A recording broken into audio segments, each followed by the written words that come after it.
Ini adalah segmen terakhir di debat kedua malam hari ini. Ya, di sesi ini sebelumnya kita undang dulu para calon wakil presiden kita untuk hadir di depan podium. Pak Muhaimin, undang kembali. Pak Gibran, kami masih menunggu Pak Mahfud. Silahkan maju ke podium. Silakan. Pak Mahfud nampaknya berganti pakaian. Baik, kita tunggu.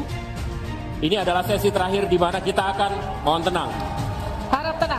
Di sesi ini kita akan dengarkan pernyataan terakhir, closing statement, pernyataan pamungkas yang disampaikan oleh calon wakil presiden yang sudah berdebat malam hari ini dengan berbagai topik dalam topik besar ekonomi. Kesempatan pertama kami berikan kepada calon wakil presiden nomor urut 1 Bapak Muhaimin Iskandar untuk menyampaikan pernyataan penutup. Waktu Anda 2 menit. Terima kasih. Sarung adalah simbol kesetaraan dan keadilan. Sarung itu lembut, tapi di tangan orang yang baik bisa jadi selepet atas ketidakadilan dan kecurangan. Yang tidak ada dalam kebijakan ekonomi kita saat ini adalah keberanian untuk mewujudkan aturan main yang adil dan keberanian untuk berpihak kepada rakyat. Itulah kenapa kami menggagas Slepetnomics sebagai solusi ekonomi kita. Segala ketidakadilan kita selepet. Slepetnomics adalah gagasan ekonomi yang sudah diuji oleh para pakar dan berbasis pada pengalaman batin dan juga pengalaman rasa. Ke depan, proyek yang menyedot begitu banyak uang rakyat hanya untuk memenuhi selera tertentu, kita harus selepet. Kita hadirkan perubahan berupa pemerataan dan pembangunan kota-kota dan desa-desa di seluruh Indonesia. Ke depan, kecurangan pembuat aturan yang merangkap sekaligus pemain bisnis harus kita selepet. Kita bangun kesetaraan bagi semua pelaku usaha untuk maju bersama. Dengan Slepetnomics kita pastikan pembangunan ekonomi Indonesia dikerjakan pakai hati, pakai otak. Sekali lagi, pembangunan Indonesia dilaksanakan pakai hati, pakai otak. Mari kita berdoa, semoga insya Allah saya dan Mas Anies memimpin Indonesia, kita kerjakan pembangunan dengan menggunakan pakai hati, pakai otak. Semoga kita senantiasa diberi kekuatan untuk mewujudkan perubahan bagi bangsa kita. Amin. Baik. Ingin dimanfaatkan waktunya cukup Bapak? Kita lanjutkan ke calon wakil presiden nomor urut 2, Bapak Gibran Rakabuming Raka untuk menyampaikan pernyataan penutup. Waktunya 2 menit, kami persilahkan Bapak.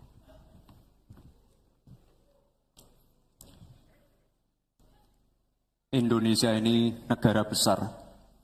Kita harus bersyukur di tahun 2020 sampai 2030 nanti kita akan mendapatkan bonus demografi. Saat itulah sebagian besar penduduk kita ada pada usia produktif. Ini kesempatan kita untuk meningkatkan produktivitas nasional. Peluang untuk menuju Indonesia emas makin terbuka lebar. Tapi Bapak Ibu yang saya hormati, teman-teman sesama anak muda, ingat, kesempatan ini hanya datang sekali. Kesempatan ini tidak akan terulang lagi. Untuk itu kita harus kerja keras, kerja fokus, berani melakukan lompatan. Saya ucapkan terima kasih kepada Pak Prabowo yang sudah memberikan saya kesempatan untuk ikut andil dalam kontestasi ini. Saya sangat bangga sekali saya menjadi bagian dalam perjalanan menuju Indonesia emas. Saya ucapkan terima kasih juga Prof. Mahfud, Gus Muhaimin. Saya sangat senang sekali bisa satu panggung dengan orang-orang hebat seperti ini. Senang sekali anak muda bisa bertukar pikiran dengan ketua umum partai dan seorang profesor. Sekali lagi terima kasih.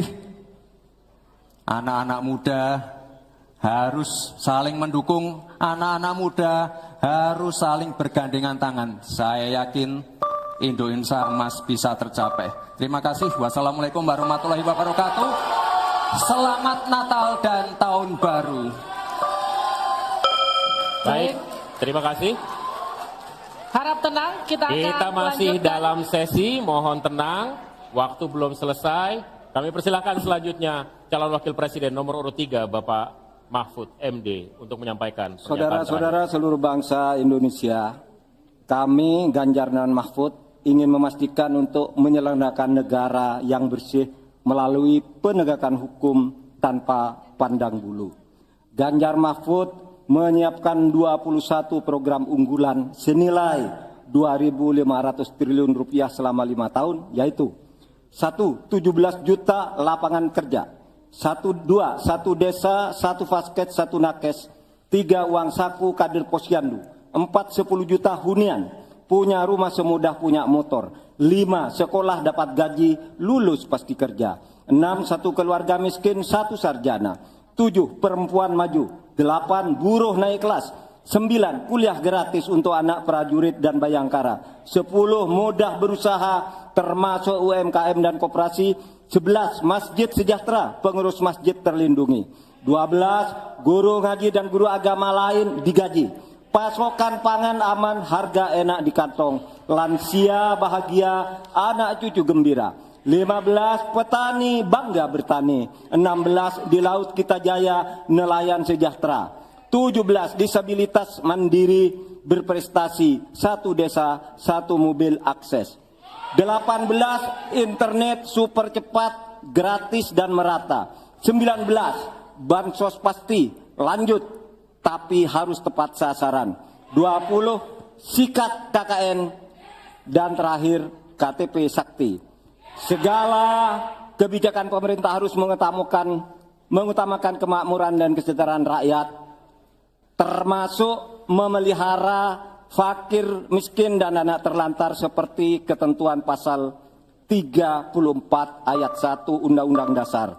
Semoga niatan baik dan keikhlasan kami mendapat ganjaran ilahi dan tercatat di Lauhil Mahfuz. Selesai.